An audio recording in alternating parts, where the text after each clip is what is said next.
Good evening and welcome to a brand new year and a brand new season of Business PNG. 2015 is shaping up to be an eventful year for the world of business in Papua New Guinea. What with the upcoming Pacific Games to the predictions by the Asian Development Bank regarding the growth of the economy due to the LNG proceeds. Lately, however, the government has called for a state of emergency for electricity services in the country. This state of emergency will be for 2 months, and within this time, police and military will be used when necessary to assist PNG Power workers conduct their duties of assessing illegal power connections and non-payment of electricity bills. Business PNG correspondent Meriba Tulo with more.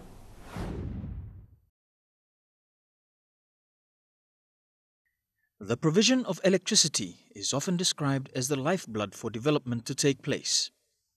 And in Papua New Guinea, electricity provision has not been reliable, despite the best efforts of government-owned PNG Power Limited in improving the level of reliability in electricity generation.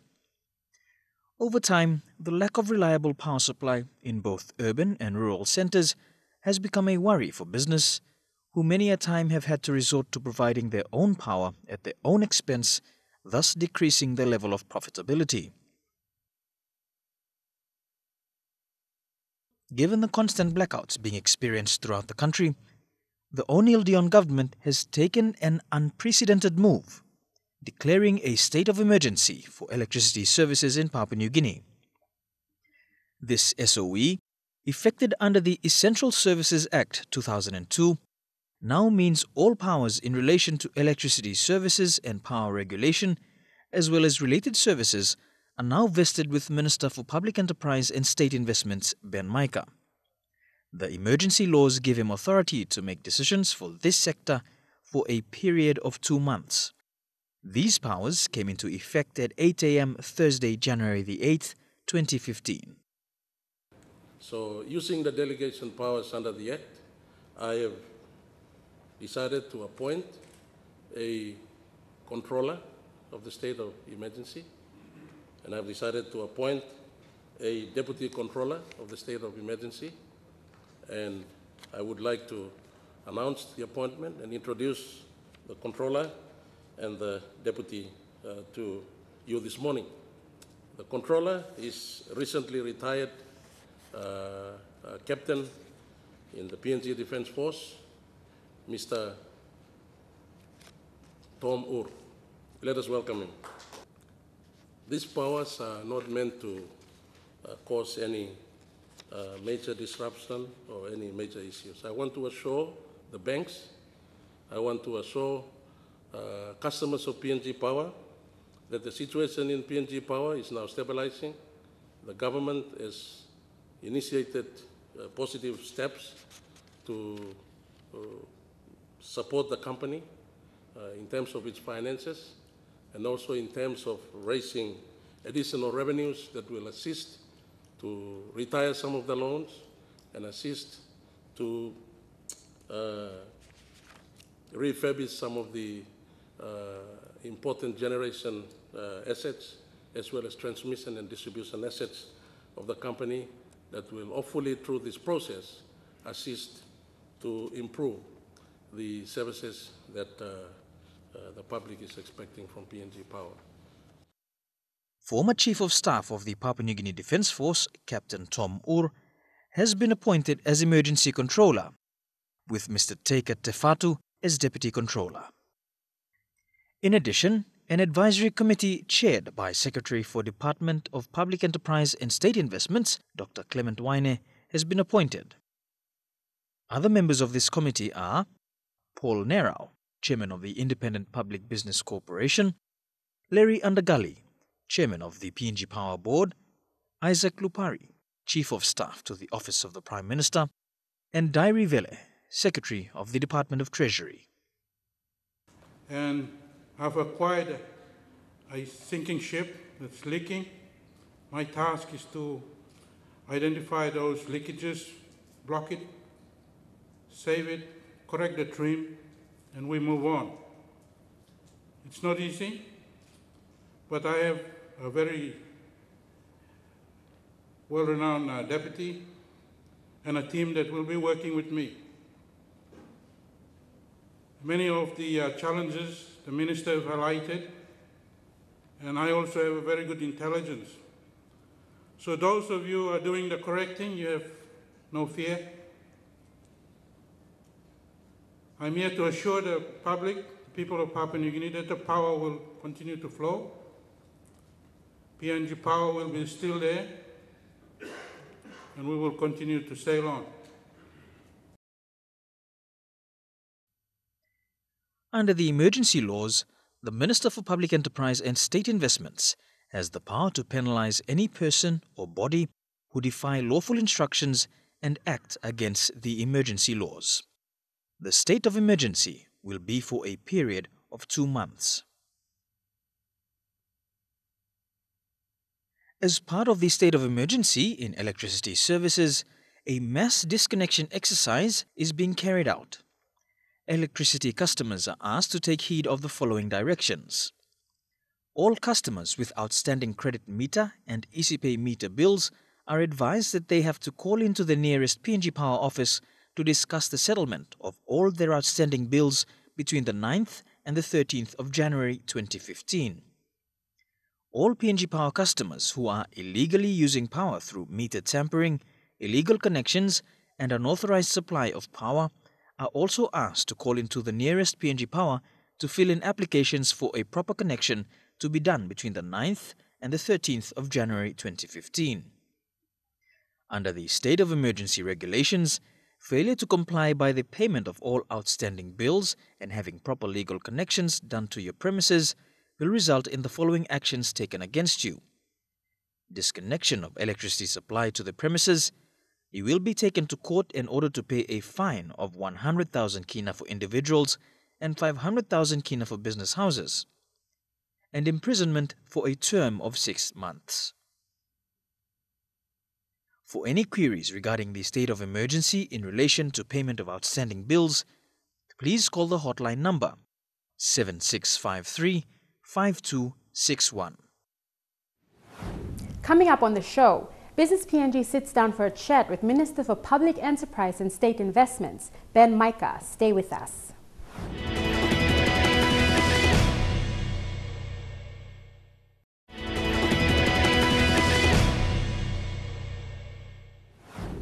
The decision to declare a state of emergency in electricity services in Papua New Guinea was a drastic move.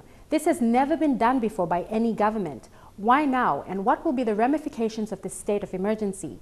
Business PNG sat down with Public Enterprise and State Investments Minister Ben Micah to get further clarification on this decision. Now, Minister for Public Enterprise and State Investment Ben Micah, thank you so much for joining us. The decision to declare a state of emergency within the electricity sector in Papua New Guinea, what was the main reason behind declaring this SOE? To put it simply, too many complaints on blackouts. I think this is what really led to all the issues that have been raised over the last few months over the quality of services that have been produced by provided by PNG Power. And the Cabinet then reviewed reports and studies that have been done over the past and decided to invoke Section 3 and 4 of the Essential Services Act and declare a state of emergency, whereby I do not promise, as the Minister that has now been vested with all the authority over electricity services in the country, that blackouts will disappear overnight. But I want to assure the members of the public and the country that those issues that have been causing blackouts have been identified, and we now have started the process of addressing them. Under the SOE, all IPPs have been ordered to report to PNG Power within 48 hours of this announcement. How confident are you as Minister that this order will be complied with? The financial situation of the company. It was bordering on a situation where the major lenders, a consortium of banks and financial institutions that lend funds to implement some of the infrastructure programs, especially on the two dams at Sirenomo and Yonki, have been concerned that the cash flow situation in the company was bordering on issue that would have led to default. And therefore, the government took decisive, critical steps to ensure that we take much better control and focus on addressing those issues. Minister, you've stated that those illegally using power will be prosecuted. How confident are you that they will be successfully prosecuted? I've given them 2 days to report to the next nearest PNG Power office and report that they have been illegally using power or they've been illegally providing power. Retired Captain Tom Orr has been appointed as controller for this SOE. He has with him a wealth of experience within the Defence Force. What are your expectations from him over the next 60 days? After 60 days, he gives me a full report of the issues that he has been instructed to carry out under the document that I showed you, and that the government will then make further decisions on that report. That is simply what I want from him. I do not expect him to perform miracles, but I am very confident that I have appointed one of the most experienced, one of the most competent and capable senior officers who is now retiring from the Defence Force. Maybe he can speak for himself on what he intends to do. Well, the task is quite challenging. I've got 2 months to address those issues. I've studied the documents, and there's some areas that are quite clear. There's some that we need further depth investigations. But the instructions from the directives from the minister is very, very clear.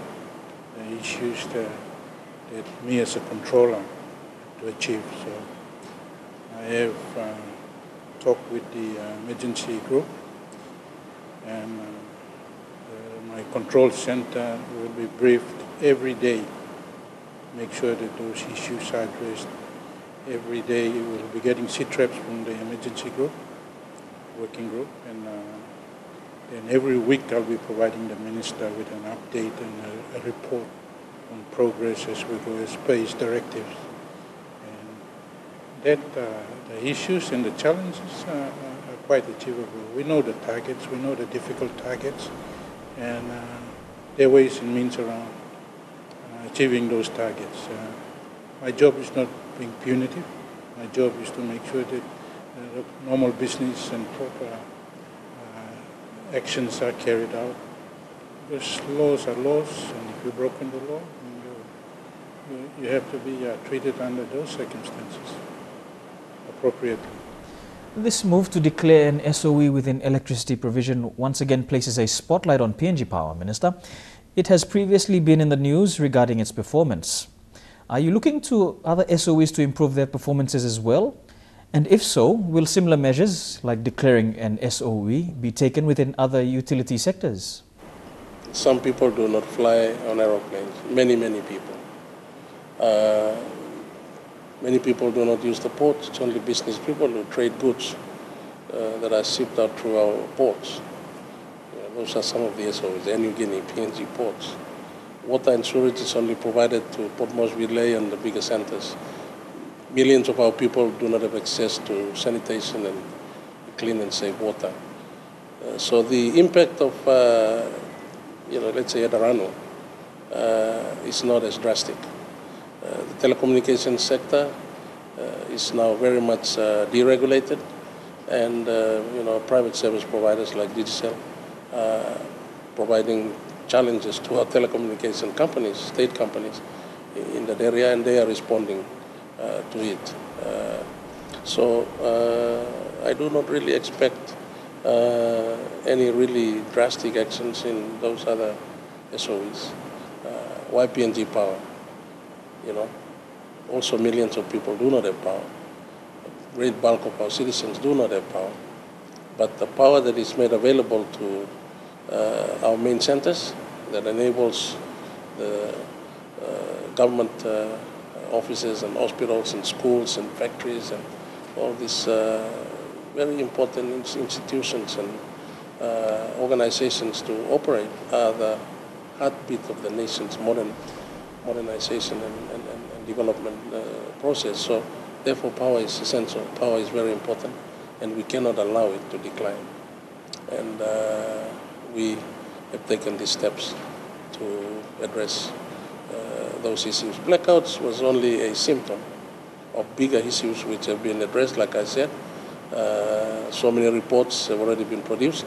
It's about time for action, and I'd like to commend Prime Minister O'Neill and the Cabinet for taking heed of my recommendations and enabling this situation to be utilized to address those problems. Was the board of management of PNG Power consulted before this decision was made? They don't have to be consulted. They are appointed by government, and they are very much aware of the consequences of the imposition of the Act.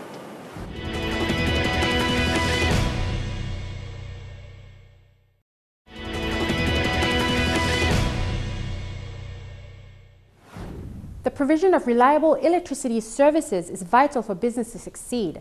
Unfortunately, in Papua New Guinea, the level of electricity provision has left a lot to be desired. Given the announcement of a state of emergency for electricity services in the country, what can businesses expect to change, if there will be any? Minister for Public Enterprise and State Investments, Micah, explains what to expect over the duration of this SOE. You've mentioned that top of the agenda will be recouping outstanding monies from those who have been illegally using power. This, Minister, is in addition to cost-cutting measures that will be introduced within PNG Power. Now, among these is the termination of all consultants. What is the guarantee that no local PNG Power jobs will be lost? And how do you think the PNG Energy Workers Union will react to this decision? The union is being expected to be responsible during the period of the state of emergency because the workers are very much important, the most important element of the company. And the controller himself is aware. We have not disrupted, the composition of the board or the management team. We've only refocused them on addressing issues under the state of emergency provisions. So I want to assure all the workers of PNG Power that their jobs are quite secure. I do not guarantee, though, that those who are involved in illegal activities will have a job at PNG Power. Those who are not turning up for work and are being paid to work and are not working, there is no guarantee that they will have a job in the company. Among your priorities over the SOE period is restructuring and commercialization. Now, what is the difference between the current restructure and capitalization as opposed to previous rescue packages that PNG Power has received from government? In the past, it's like pouring water into a leaking tank or pouring water over hot stones. In this situation, we are increasing the flow of water by increasing revenue, but plugging the holes. Minister, for the duration of the state of emergency, PNG Power will report to you directly as Public Enterprise and State Investment Minister. Now, what does this say about the confidence you have in the Independent Public Business Corporation? Section 46 powers of IPBC, which allows any decisions in terms of expenditure beyond 1 million to be approved by IPBC, plus or some other reporting procedures, those have been waived by the Cabinet under the state of emergency, and all the powers of IPBC are now vested in the Minister, and the Minister is delegated to the Controller. Now, Minister, businesses are the major users of electricity and the major customers. Many times they've been the most vocal about the failure by PNG Power to adequately provide power, which in the end costs them potential income. What is your assurance that electricity supply will improve over the next 60 days? I'm confident to assure the business community, I'm confident to assure all consumers of electricity that so long as everybody cooperates, so long as everybody plays by the rules, so long as everybody pays their bills, business as usual. PNG Power as an SOE has a community service obligation. What is the guarantee that PNG Power's CSOs will not be affected? Definitely not. A lot of the CSO requirements of PNG Power are now being done by the members through the district support improvement programs in collaboration with PNG Power. So those community service obligations, which are mostly rural in nature, are being implemented by the members of parliament with the districts, and also PNG Power is now just a coordinator of those programs. Minister, on a similar note, this SOE within electricity provision starts off 2015 for state-owned entities. Now, what would you like other SOEs to focus on over the next 12 months? Is to ensure that Air Niugini successfully brings in all the players and officials, spectators and participants in the games, to ensure that the lights operate consistently and reliably during the period of the games, to ensure that all our state-owned companies that are providing services that are critical to the hosting of the game are functioning to efficient, desirable levels. Minister Micah and Captain Ur, thank you so much for your time. Thank you for joining us on EMTV. Thank you.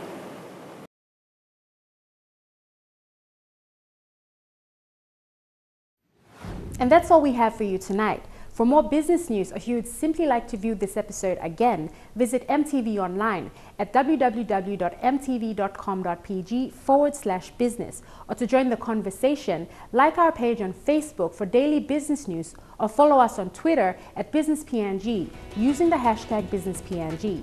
Until next week, have a pleasant evening. I'm Leanne Jarari, and this is Business PNG.